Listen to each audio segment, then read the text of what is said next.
mais qu'est-ce que c'est que ça? Une mise à jour.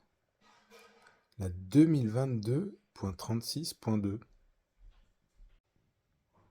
Allez, c'est parti.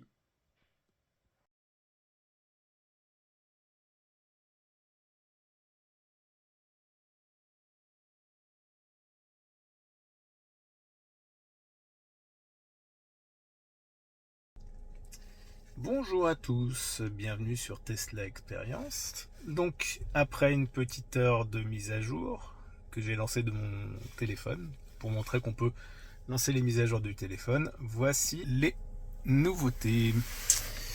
Pas mal de choses, hein. J'ai l'impression que c'est une grosse mise à jour. Je pensais que ça allait être un peu moins que ça.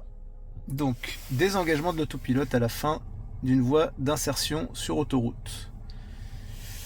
Donc ça, je pense que c'est quand on a l'autopilote, le full autopilote, puisque ça désengage, peut-être pas, puisque ça désengage l'autopilote en fin de voie d'insertion.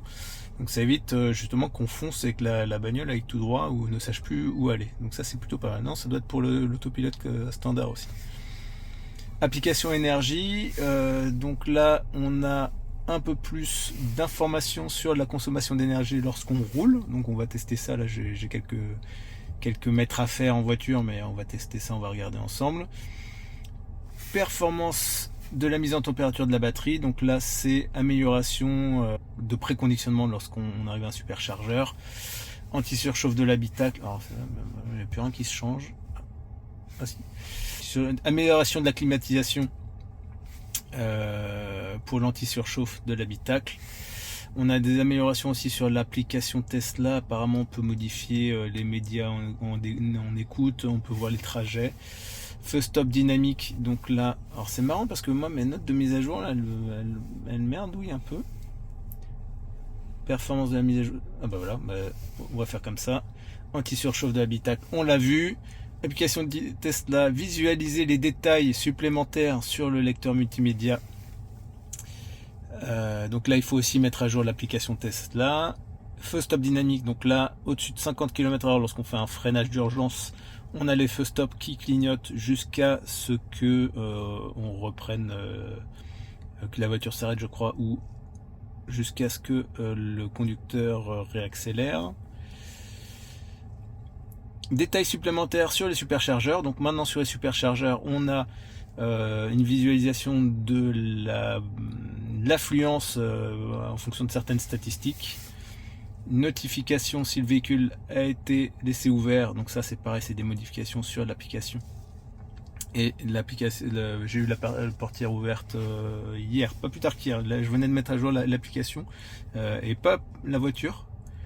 Et j'avais reçu un message comme quoi ma portière était mal fermée. Alors là, je sais pas si le véhicule est laissé ouvert ou si une portière est mal fermée, ou si c'est déverrouillé uniquement. Une nouvelle langue prise en charge, lituanien, et c'est tout. Bah c'est déjà pas mal. Donc si je vais ici, pouf, waouh, ça c'est beau. Pourcentage consommé, pourcentage de moins par rapport à l'estimation du trajet, donc ça va indiquer ce qu'on a consommé en plus ou en moins sur le trajet et sur le nominal. C'est pas mal. Stationnement. Ah, on a les informations aussi sur le stationnement. Temps d'écran 0,2%. Préconditionnement. Anti-surchauffe. Mode sentinelle. Ah, génial. Et puis le dernier trajet depuis la recharge. Ah, c'est cool ça. Consommation, ça je pense que ça n'a pas changé. Ok.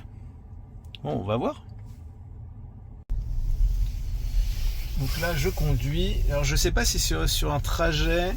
Ah, faut peut-être que je mette un trajet. Alors, attendez, bougez pas.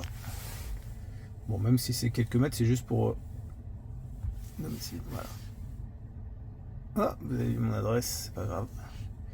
Je flouterai. Donc là maintenant, hop, voilà. Bon, je vais pas consommer. Normalement, je dois arriver à 74,7. Je vais faire une petite accélération dès que je peux pour voir. Bien sûr, dans le respect des limitations de vitesse. Il n'y a pas de débat.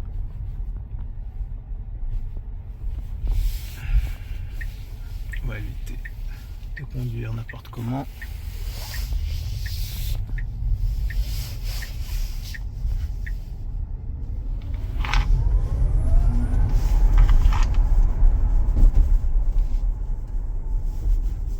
Je fais une petite accélération.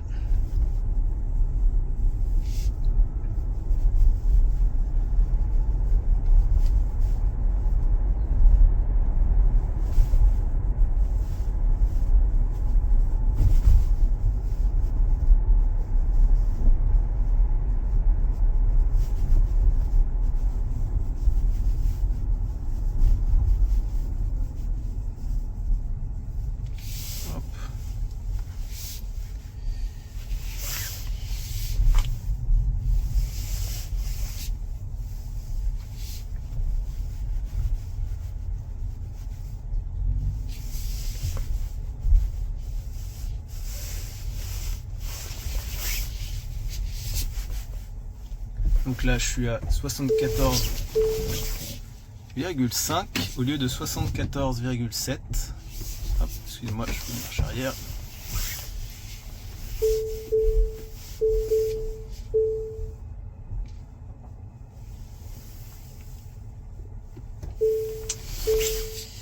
Donc là, il me dit, bah, vous avez consommé 0,3%, 0,2% par rapport à l'estimation du trajet. Il me met la courbe. Il me dit, bah, par exemple, que c'est au niveau de la conduite que j'ai surconsommé, normal. Les accélérations agressives vous ont coûté davantage d'énergie. Ah, c'est pas mal du tout. Bon, là, je l'ai fait sur un petit peu de trajet. Mais ça a l'air vraiment bien. Bon, ben voilà pour les nouveautés.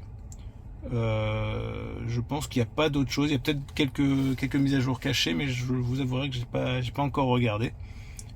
Mais déjà, ça me plaît vachement. Vachement. Stationnement. Ok. Bon, bah écoutez, ces petites mises à jour sont très intéressantes. J'avoue que ce côté calcul d'énergie et de consommer et d'estimation de consommer, c'est vraiment pas mal. Ça permet d'adapter sa conduite et avoir des conseils d'éco-conduite. Donc je trouve ça plutôt pas mal. Bon, je vous souhaite une très bonne fin de journée et puis à très vite. Prenez soin de vous. Bye bye.